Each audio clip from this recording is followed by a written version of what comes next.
much, you worry me to death. You talk too much, you even worry my pet. You just talk too much. You talk about people that you don't know. You talk about people where... Hi, Art Fine Poker Party coming to you from Hollywood with some real special guests. So hot, really hot guests, because it's hot as hell outside. Far left, we got Doug Fieger. Doug, nice to see you. Always great, Art. Haven't seen you on these boards for a while. A little bit. It was the summer, it's still the summer, and the Knack was touring the country, right? Yeah, we got a couple more gigs to do. We're going to be out, speaking of hot, out in Temecula soon. Mm-hmm. Yeah. There's nothing but heat there. That's right. So what are you Heat in playing? Indian casinos. Are you playing a cactus or something? We're playing casino. Indian casinos, yes. Okay. Good. Well, hope you draw those Indians in to start gambling, because that's what they want, gambling Indians there. All right, nice to see you. First time in, we got second time in, we got Brian Ray. Brian, you're the featured guy today. It's a very big honor, I'm sure, for you. And I've been watching Brian play guitar since the mid-'70s that I know of, when I used to see you playing with the Etta James Band.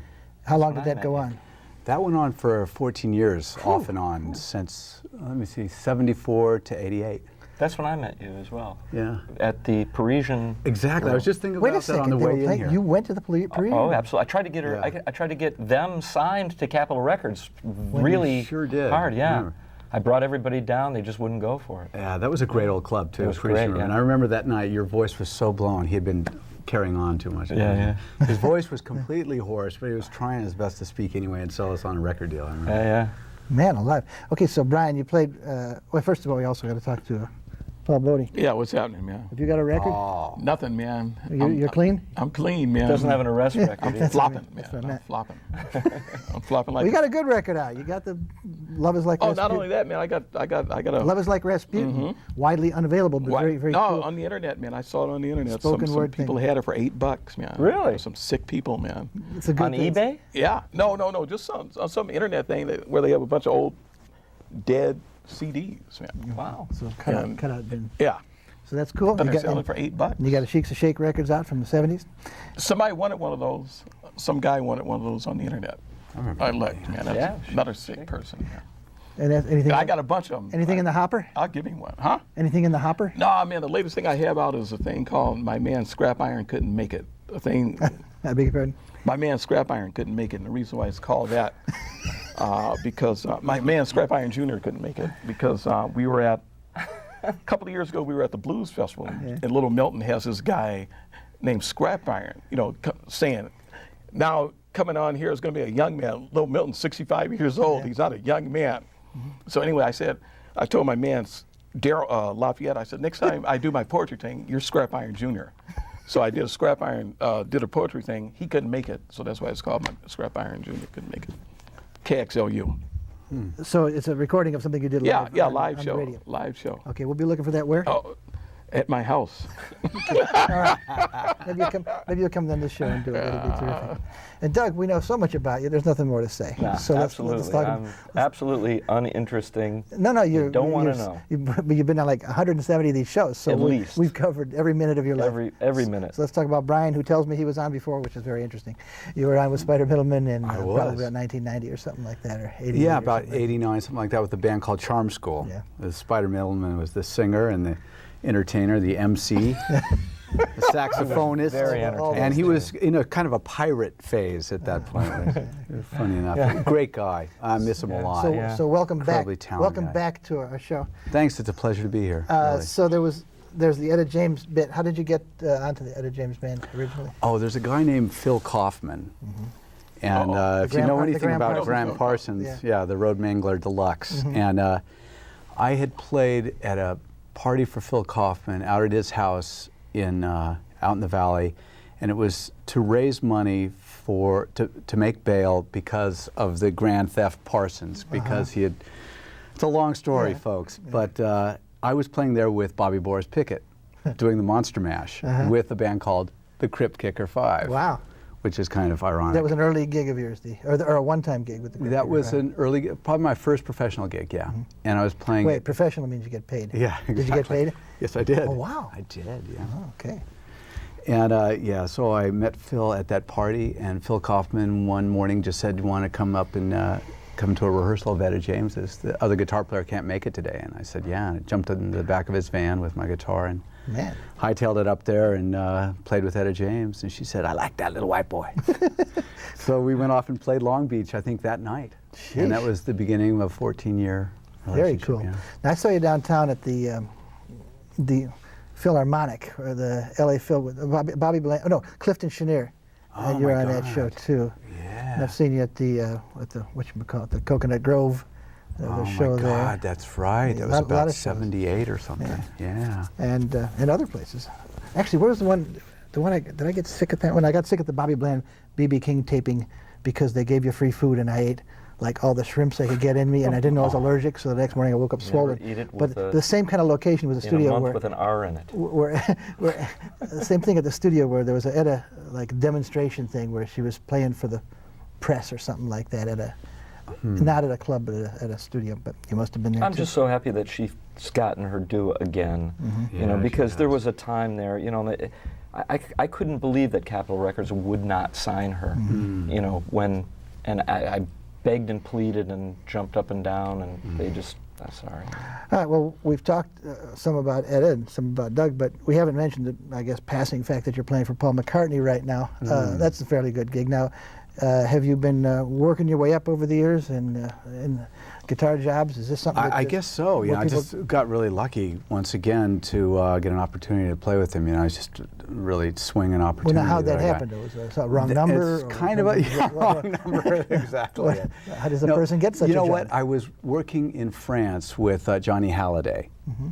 and the drummer on that tour was Abe Laboriel Jr. Mm-hmm. And one time Abe called me and said that I just got an opportunity. You're not going to believe this. I'm playing on Paul McCartney's new record. And I said, no way. So we had to get together, and I wanted to hear more about this. And as a couple months later, he was at a birthday party of mine, and I said, aren't you going to need one more guy to fill in? Because Paul plays all these different instruments. Aren't you going to need a guy that plays guitar and bass? And he goes, actually, yeah, we do.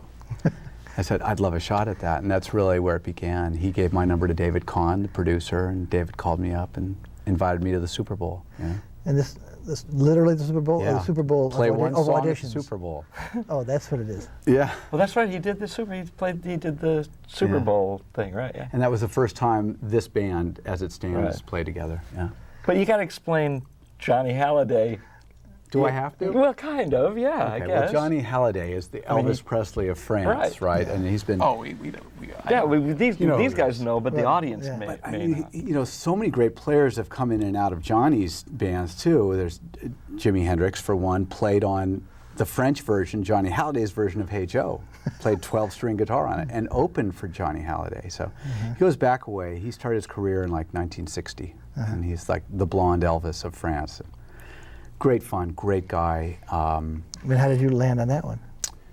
Auditioned for it through Philippe Rolt. You happened to be in guy. France at the time? I was here. The auditions were here, an American band. He always uses an American band, doesn't he? Yeah, lately he does, yeah. Yeah. So from Hard France. to find French people who play rock and roll. I guess that's the idea. Come on. He was just here. We know Halliday many. was just here. Who was? Johnny Halliday was just here. Yeah. He made a Just movie first that here. got really Yeah. incredible reviews. That Right. his acting got incredible Well, see, reviews. he did Man on a exact Train. opposite. Yeah, of- that's exactly He did the exact opposite of Elvis. He made some movies. I mean, this movie was with a heavyweight guy, and then he did one with Costa Graves, who's a Yeah. heavyweight guy back in the '80s. He did, you know, it was hooking up with Costa Graves was like if Elvis would have hooked up with Scorsese or something like that. You know. He could have been in The Star Is Born, but he turned it down. Yeah, well, Him and Streisand, that would have yeah. been quite a Now that horrifying shouldn't have turned it combination. down, man. Yeah, Bad shouldn't, move. yeah, you know. shouldn't have turned it down. You're right. So the McCartney thing, it was at the time. What were you doing? At the time, I was watching my watch, I would believe, watching the paint dry and contemplating my navel. That's what I was- No, I had just finished a record for Shakira, recording a record for Shakira, and had just turned down a tour with Shakira, and was wondering why in the hell did I just do that? You know, because it's a We have a pretty lot of good people job. like that on the show. We had Denny Seiwell. Right? Yeah, Denny This is like a Seiwell, kind of running Yeah. theme in this show. Well, but turning down didn't tours. Dan Rothschild is touring with the bass player. He is, yeah. Yeah, with Shakira. Shakira. Yeah. I believe so. Yeah, that's Paul Rothschild's son's bass player and producer. So you had abruptly turned down a tour, and you were sitting. I had. I was wondering what in the hell did I do that for? Yeah. And because that was like a 2-year tour, wasn't it? yeah, it was a long one. Yeah, and I just said maybe I can hold out. Maybe something else will happen. And way back in the back of my mind, I knew Abe was playing with Paul, and I think some part of me was, crazy California dream and thinking maybe you're banking on that. Maybe I was not banking on it, but anyway, I ended up 2 months later, getting a call to go and meet with David Kahn and go do the Super Bowl with Paul. Yeah, I missed the connection. The Super Bowl, literally, you hadn't been tested. You went to the Super Bowl. No, Here I am. Met Paul in New Orleans at the hotel like 2 days before the Super Bowl. That's right. Yeah. So he's like Chuck Berry. You probably know my songs. Yeah, right. Yeah. You might have heard this one. No, I think it was just that he took his drummer's word for it and his producer's word that this guy was going to be good enough to do one song on the Super Bowl. He could do that. We know that much. What was that one song, then? Freedom, song he wrote post 9/11. And I guess it went well because at the end of the evening that we did the Super Bowl back at the hotel, as we were down in the bar just hanging out, and he was about to go back up to bed with his wife, and he gave us all a hug goodnight, and he said, "Brian, welcome aboard. Stick with Abe and Rusty, they'll show you the ropes." Wow. And I said, "What did he just say?"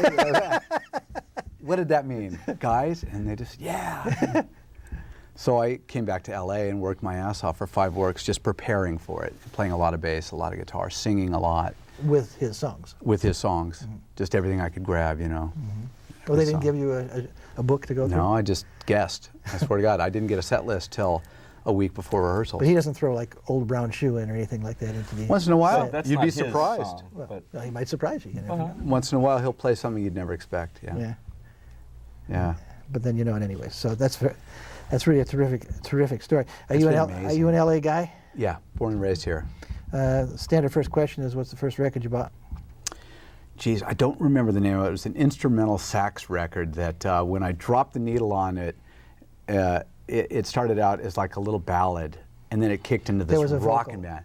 There was no vocal on it. So it started out as a sax ballad and went faster. And then it went into an up-tempo thing, and I went through the roof. And then after that, maybe it was, I don't know, early Beach Boys. I got a record collection from my sister, so I had old Elvis stuff. I remember playing Big Hunk of Love over and over and over again until it was worn out.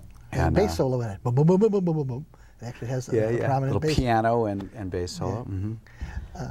What about, well, you're in LA, so you must have seen some pretty cool shows as a kid. Oh, yeah. I used to go to the Santa Monica Civic. I remember seeing the Doors there, the Animals there, Albert Collins. Just some amazing shows at the Civic, and it's talking about 67, 68. Bruce Gary playing with Albert Collins then. Is that right? Probably, yeah. Could be. He played with Albert when he was like 15. There. Is that right? And I went out on tour with him. Albert Collins with a 100-foot cable walking out into the audience, just ripping it up. On his back in the aisle, with his legs in the air, just so great. And wait, I know one show that you might be interested in. I saw Hendrix opening for the Mamas and the Papas at the Hollywood Bowl, Sure. 67. Yeah. One of their only shows. They never played live. I mean, one of their only shows. Mamas, Papas, you mean? Yeah, Mamas and the Papas, very rarely. They were a studio thing. They did some live recording, some live performing, but very little. Very Wait a little. second, the They Byrds- never toured. Wait, the Byrds were like that. Is that like an LA problem?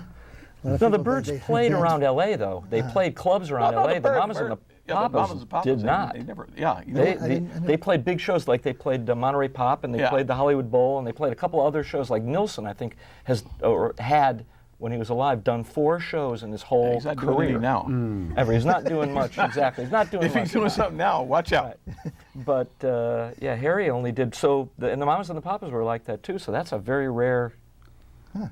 Especially with Hendrix opening. Oh my God. One wonders about that, in as much as they hadn't the Monkees experience already happened, then the opening for the Monkees situation probably would have been already.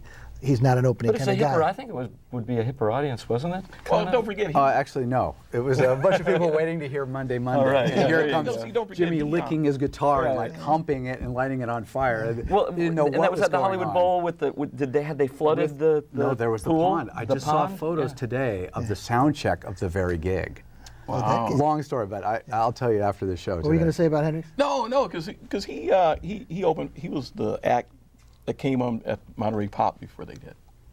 Before the Mamas and the Papas. Right, they were in the audience for his set. Absolutely. And their mind was blown. That's when they first saw them. Yeah. Probably Paul why was, they that's when expected- Paul first saw him, too. Is that right? Oh, man, what a show. Bruce Gary was there. Yeah. Was he like the Zelig of rock and roll? I think that, wasn't he in... He was in the Beatles for 10 minutes, too. There he is, right there. Bruce Gary's here. He's doing the camera. Now. What about, we got you with Etta and we got you with Paul. But what about the group with no name? What about Oh, wait a second. Yeah. Where did you What find about- that? See, I used to work at the Troubadour, dude. Oh, my And- God, yeah. So you saw them See, 12 you know times. what's odd that happened today? I work in this video store in Silver Lake, and a name came up, Brian Ray. Yeah, I mean, it's not you, but I said, that's weird. You know, here you People are. in show business change their names a lot. Is your last name really like Goldstein or something like that? No, that's really Brian Ray. Yeah, that is The a Knack group. guys always use their middle names, don't they? Or at least, No? Well- Everybody's, one guy, he One uses guy. his mom's maiden name, yeah. who's that? Prescott. Niles. Is her maiden Scotty. name. But what's his real last name? Fein. F-E-I-N. That's right. No, Really? it's actually F-I-N-E. That's good Oh, is enough it for really? art. Is it really? Oh, I'm It's disappointed. F-I-N-E. No wonder. I never really liked It's the like guy. Larry Fine. It's more Stooges than Art F-I-N-E. Fine. So what's okay? So group with no name. That's funny. That was a signing to Casablanca Records. Oh, God. I And worked guess who there then, discovered yeah. the group with no name? I don't know. Gene Simmons of Kiss. Oh, yeah. Really? And got them signed. Did the group have no name at the time, or was it called? They the had Group no with name, and they decided to just run with that fact. It worked for the band, but it didn't work for the group with no name. It didn't work at all, no. But the lead singer of that band was Katie Segal of Married with Children. No. Yeah. Oh, you knew She that, was a man. singer before she was I know, an and I know she's a great actress. singer. I've seen her. No, you knew that, man. No, I didn't know that. I knew. No, come I've seen her on. at Club Lingerie, and she was great, but I didn't know the group with no name. And my sister Caroline Carol was in the band. and Franny was Franny. Franny Goldberg. Yeah, see? And Carolyn Ray, my sister. And Everybody knows everybody. Was Cloris Leachman's kid in that group at one point? George England was, Yeah. yes, yeah. Yeah, see? One of my best buddies. See, I remember him. Yeah. Man alive. This is too inside. I'm What losing. high school did you crazy. go to here? Pally. Pally. And I went to Rexford for a brief time. Cool, and cool. yeah. Unbelievable. So what else besides group with no name, which you didn't somehow mention? But there's other. I mean, you're a guitarist for hire. Yeah, You're in yeah. bands. I- you ever put a record out? Not my own stuff, no. But you know what? I tried going out there with my own band, and then I found out that I didn't really love it. I didn't love the scrutiny, you know? I'd rather be just to the side of some great front person, but I didn't want to be the front person, I found out. You were singing? Yeah, singing, writing, and playing. Yeah, a band called The Natives, not long after Charm School. Yeah. And what you're doing some scoring or something like that too? Yeah, I just did a film score with Abe Laboriel Jr. for a film called The Failures. Is it a rock band? No, it's not. No, yeah, it sounds like The Commitments or something, doesn't it? But it isn't. It's a cool little sort of young romantic bitter comedy of some kind. What else have I done? I wrote a song for Smokey Robinson that did really well in about 86, 87 called Yeah. One Heartbeat that That's You wrote that? yeah, I did, yeah, with Steve Legasic. Wait, man, that's on the box set. One Heartbeat. Sure. Yeah. Man, that's some pretty good scrutiny. Yeah, So you passed some pretty good scrutiny on that one. Yeah. Smokey Robinson, holy smokes! Yeah, that's And then a how did that terrific get thing. there? I mean, are you just sitting beavering away and then get know send what? things out to people? You know, I was writing like crazy with Steve Legasic, this guy, and we had heard that Smokey was going to be recording soon, and I knew the producers, and I called them up and said, "Can we submit a song?" And they said, "Really, don't Yeah. bother. Yeah, you know, right. Smokey's a great writer, and he's got tons of great I songs." think you could say that. And my partner turned to me and said, "Let's do it anyway." I said, "Okay." So we started writing a song really with Smokey in mind called One Heartbeat. And I'd had this idea, one heartbeat at a time. We'll take this new romance one heartbeat at a time. And we wrote the song around it and turned it in on a Friday. Then we went out of town, and when we got back, we had a message on the machine Sunday saying, "Smokey loves it, we're cutting it Thursday, bring the stuff down, we're doing it just like the demo." And then And we you got said, the "Who call. is this really?" Yeah, wrong number again. And then they said, "Oh, by the way, it's going to be the album title." And oh, by the way, it's the second single. And it was just one of those incredible weeks, you know. Yeah. Boy, you just stay out there long enough. I mean, keep doing things. So, some of them That's come it. in. Just don't give I think up. that's the message. Yeah, you don't give up, and Don't give I mean, up. when the McCartney thing had come in and you turned on the Chikura tour, prior to that, was the 21st Century really good to you?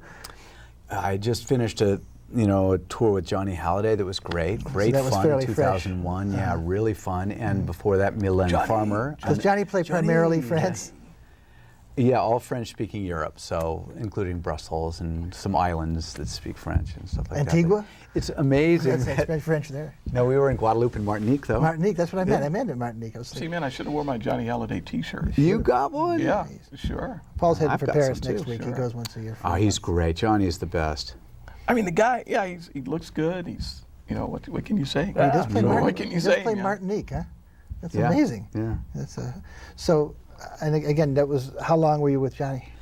Johnny off and on for 3 years, and before that, and also during that, Mylène Farmer, another French artist, a woman, just the opposite of Johnny, very feminine, and he's very macho, So it's She's really a nice. songwriter. Songwriter, singer, Yeah. red-haired. What about Eddie Mitchell? controversial. You ever tour? You know Eddie Mitchell? I don't know.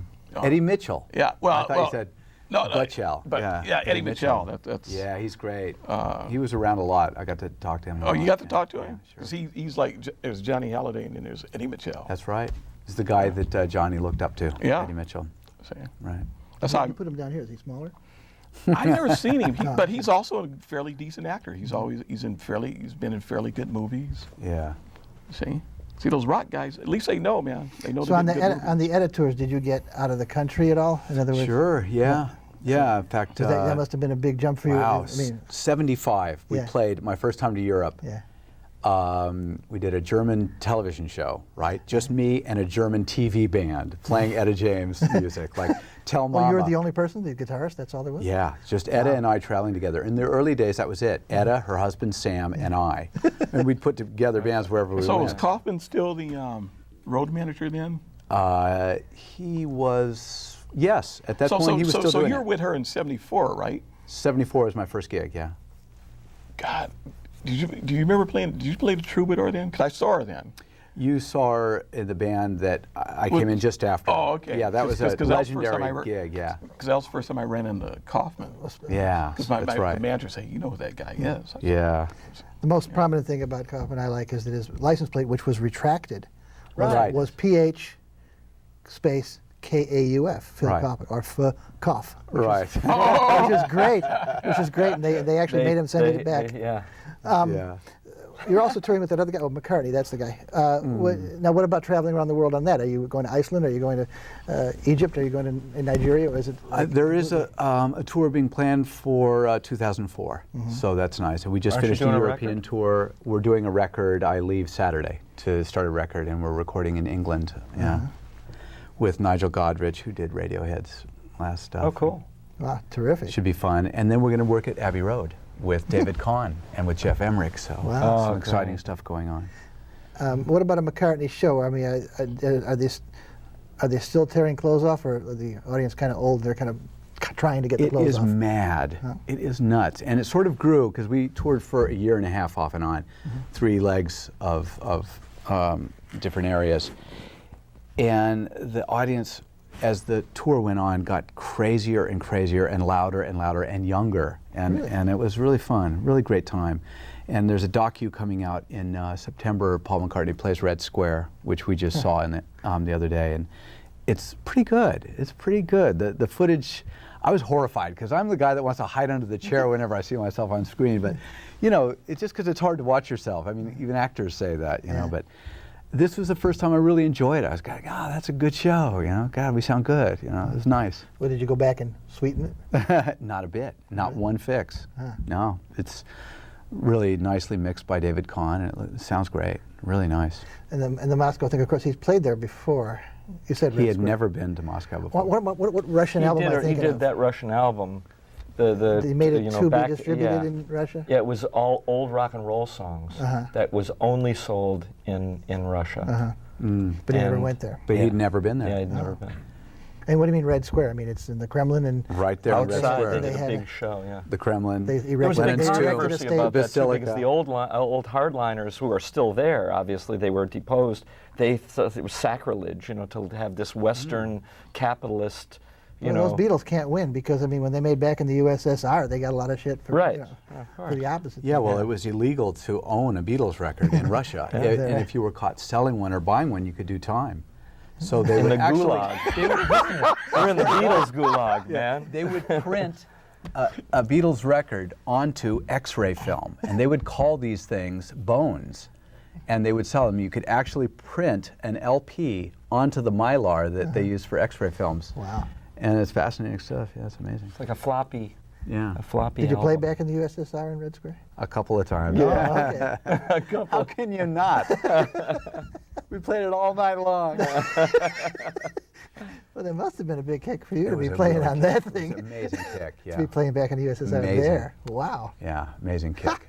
See? Too much. Yeah, great guy, and really a lot of fun. And he's singing great, and he's playing great, so it's a lot of fun. That's so terrific. Fun band, too. Speaking of good things, Doug, are you what do you call it? Are you expecting? Actually not, unfortunately. No. Oh, there was a, okay. There was a Well, blip there. There was a error on the screen, so to Yes. speak. Okay. All right, so are you married? No, not right now, no. So girls, where can we find you? Where do you live? Right here in LA. Sorry, girls, he's not married. Keep your eyes open. Right. Sorry, girls, he's not married. Right. Speaking of the Beatles, it finally dawned on me because who's the guy who the Beatle expert who I forget his name. Anyway, he was Mark saying, Lewison? Yeah, Mark. Yeah, no, was it him? Martin One of them. Lewis? We got 10 seconds left, Yeah, so who cares? but- Some guy. Oh yeah, I'll tell you later, man. It's not important. Wait a second. The point was the guy? Oh no, the point was important that the people in England never saw the Sullivan shows. Yeah. All right. Wow. Well, now they're on. Yeah, they're now on yeah, DVD. and that's what he was talking about. He said we never saw them. Yeah. And But they got to see a lot of things we never saw. Yeah, that's true, but they never saw the Sullivan shows. But they never got to see Elvis. That's even worse. Yeah. Oh, that's right. That's true. They never got to Depending see on who him. you're talking They to. saw Jerry Lee Lewis. Remember that? Boy, did they. All right, let's listen to Joe Jones. Joe Jones. He lived here in L.A. for a long time, even though he's a New Orleans guy. He's still here. And He's still alive? I don't think so. no, I mean, but it doesn't matter. He's still here. He may still be here, like Roy Brown's still here. Wynonna Harris is still Always here. in our. Wait, Wynonna Harris is buried here? Yeah, in an unmarked grave Oh man. with 2 other people. I don't know With how 2 they- other people? Yeah. Too much. I told you about Eddie Cochran. Sharon Shealy's buried with Eddie Cochran. Did I tell you that? No. Yeah. I didn't Yeah, know that's that. a top secret. Talk too much. You talk about people that you don't know. You talk about people wherever you go. You just talk too much. You talk about people that you never seen. You talk about people, you can make me scream. You just talk